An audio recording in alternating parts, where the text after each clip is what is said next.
পাওয়া যায় এমন মানুষ জানাজার মাঠে খুঁজে পাওয়া যাচ্ছে না, সবাই বড় চিন্তিত। তাহলে কি কুতুবউদ্দিন কাকের জানাজা ছাড়াই কি দাফন করা হবে? সকলেই বড় চিন্তিত, কে জানাজার নামাজ পড়াবেন?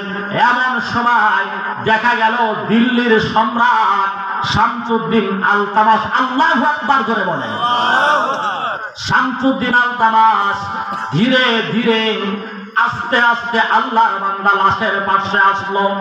আসার পরে কপালের মধ্যে চুমুকে, কুতুবউদ্দিন কাকের কপালের মধ্যে চুমুকে চোখের পানি ছেড়ে বলে, ওগো কুতুবউদ্দিন, সারাটা জীবন আমল করলেন, ইবাদত করলেন, নিজের ইবাদত গুলো গোপন করে গেলেন, কারোর কাছে কোনো ইবাদত প্রকাশ করলেন না, কিন্তু জীবনের শেষ বেলায় আমার আমলটা কি দরকার ছিল মানুষের মাঝে প্রকাশ করে দেওয়া?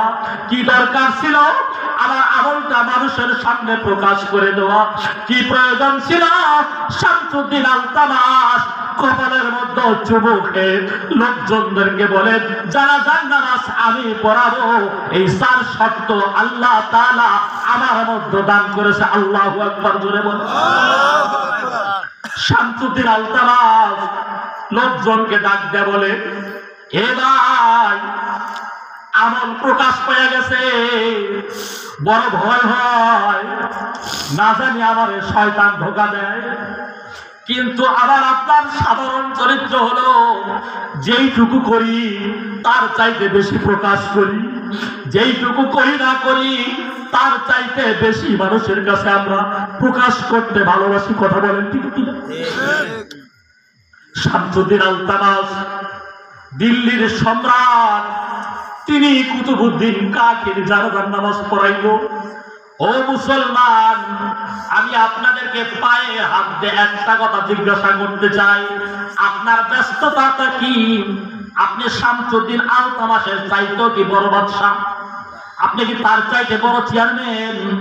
আপনি কি তার চাইতে বড় একজন এমপি? তার চাইতে কি বড় একজন মন্ত্রী?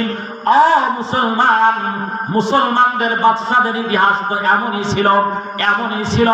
এই কথাই তো বলতেছিলাম, আল্লাহর জমিনে বহুত মানুষ আছে যাদের কারণে আল্লাহ তাআলা আজও আসমান আর জমিন টিকে রেখেছে। কথা বলেন ঠিক কিনা? আল্লাহর পয়গম্বর বলেন, লা তাকুমুস সাআ হাত্তা ইউকালা ফিল আরদি আল্লাহ আল্লাহ। যতদিন পর্যন্ত আল্লাহর জমিনে আল্লাহ আল্লাহ বলনেওয়ালা মানুষ বাকি থাকবেন, ততদিন পর্যন্ত আল্লাহ তাআলা এই পৃথিবী তাকে ধ্বংস করবে না। আল্লাহু আকবার জোরে বলেন। এই যে আমার ভাই হাবিবুল্লাহ আপনাদের এলাকার ভিতরে দিনই একটা মাদ্রাসা দাঁড় করানোর চেষ্টা করতেছে।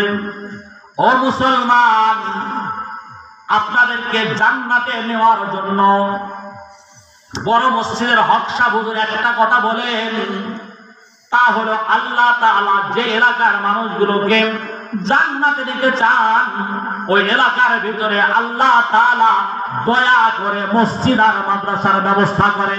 আল্লাহু আকবার জোরে বলেন।